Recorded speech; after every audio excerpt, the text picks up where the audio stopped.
আসসালামু আলাইকুম।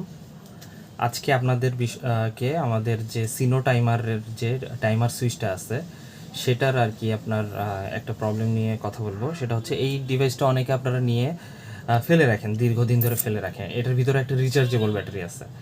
তো এই ব্যাটারিটা চার্জ শেষ হয়ে গেলে এটা ডিসপ্লের যে ডিজিটগুলো এটা চলে যায় এবং তখন দেখা যায় যে অনেকে ভাবেন যে ডিভাইসটা হয়তো নষ্ট হয়ে গেছে। আসলে ডিভাইসটা নষ্ট হয়ে যায় না। এটা প্রাথমিক পর্যায়ে যদি আপনারা এইভাবে আসলে কানেকশনটা দেন, পাওয়ার আপ করলেই এটার যে টাইমারটা সেটা চলে আসে। তো অনেক সময় দেখা যায় যে এটি পাওয়ার আপ করার পরও ওই ডিভাইসটা তে কোনো কিছু আসতেছে না, ঠিক আছে? তো তখন আসলে কি করতে হবে সেই বিষয়টা আমরা এই ভিডিওতে বিস্তারিত জানাবো। তো দেখেন, এখন কিন্তু এই ডিভাইসটাতে আমরা অনেকক্ষণ ধরে পাওয়ার দিয়ে রাখছি, কিন্তু তাও পাওয়ার অন হচ্ছে না। ডিসপ্লে সাদা আর এদিকে একটা লাল লাইট জ্বলে আছে। এটার মূল কারণটাই হচ্ছে এটার যে ব্যাটারিটা ছিল সেই ব্যাটারিটা একদম ফুল পাওয়ার হারিয়ে ফেলছে। তো এই কারণে যেটা হচ্ছে এটার পাওয়ারটা আসতেছে না। এখন এটা যেটা আমরা করব সেটা হচ্ছে ডিভাইসটাকে ওপেন করব, খুলবো। খোলার পর এটার ভিতরে যে ব্যাটারিটা আছে এটাকে ম্যানুয়ালি আমরা এটার ভিতরে একটা 12 ভোল্টের রিচার্জেবল ব্যাটারি আছে, সেটাকে আমরা ম্যানুয়ালি পাওয়ার আপ করব। তো খোলার জন্য আসলে এই যে নিচের সাইডের নিচের সাইডের এই কর্নারে দুইটা পিনের মতো আছে। এটা জাস্ট টেস্টার দিয়ে আমি একটা চাপ দিব, এদিকে একটা চাপ দিলাম, এদিকে একটা নিচের দিকে চাপ দিলাম, ঠিক আছে? চাপ দেওয়ার পর যেটা হবে, আমার এই পার্টটা খুলে যাবে। এদিকেও পিন আছে, এটা জাস্ট এই পার্টটা খুলে গেল, ঠিক আছে? খুলে যাওয়ার পর কি হবে, এই ভিতরে সার্কিটটা আমার এদিকে কানেকশন আছে মেইন মাদারবোর্ডের সাথে। তো আমি এটা খুলে ফেললাম।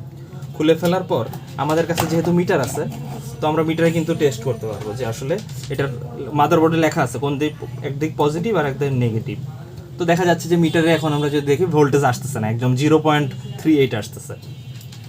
তো আমার কাছে অলরেডি কি আছে, আমার কাছে একটা অলরেডি আছে, কি বলে, আমার কাছে অলরেডি একটা 12 ভোল্টের চার্জার আছে। তো সেই চার্জারের মাধ্যমে আমরা আসলে একটা পাওয়ার বুস্ট আপ দিব সরাসরি ডিরেক্ট, ঠিক আছে?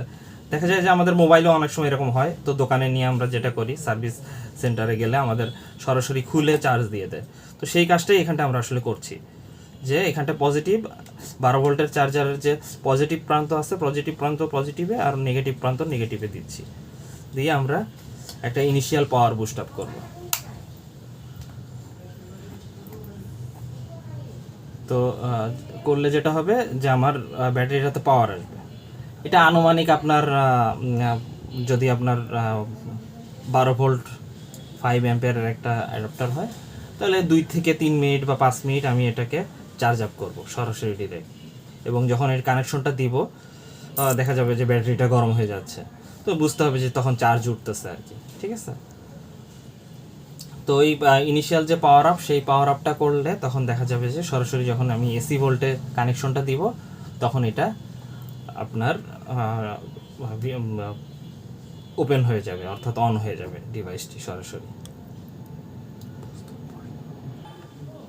তো আমরা অলরেডি 5 মিনিটের মতো এটাকে চার্জ দিয়ে বুস্ট আপ করেছি। এই যে এখন যদি আমি দেখাই, অলরেডি 1.3 উঠে গেছে, অর্থাৎ মিনিমাম একটা ভোল্টেজ উঠে গেছে। তো আশা করি এই ভোল্টেজেই আমাদের আসলে ডিভাইসটার যে পাওয়ার সেটা পাবে। তো দেন আমরা যখন আসলে এটাকে আরও ইলেকট্রিক সাপ্লাই দিয়ে রাখবো, তখন এটা সঠিকভাবে আশা করি কাজ করবে। তো চলুন দেখি।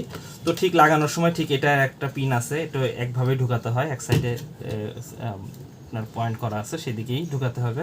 এই যে যেটা বলেছিলাম যে চার্জ ফুল হয়ে গেলে এটা ডিসপ্লেতে চলে আসবে। তো ডিসপ্লেতে আসা মানে হচ্ছে যে আপনার এই ডিভাইসটা ঠিক আছে এখন, এবং এটা খুব স্মুথলি চালাতে পারবেন, ঠিক আছে? তো সেক্ষেত্রে এই যে এখন আমি আবার ইনপুট দিচ্ছি, ঠিক আছে?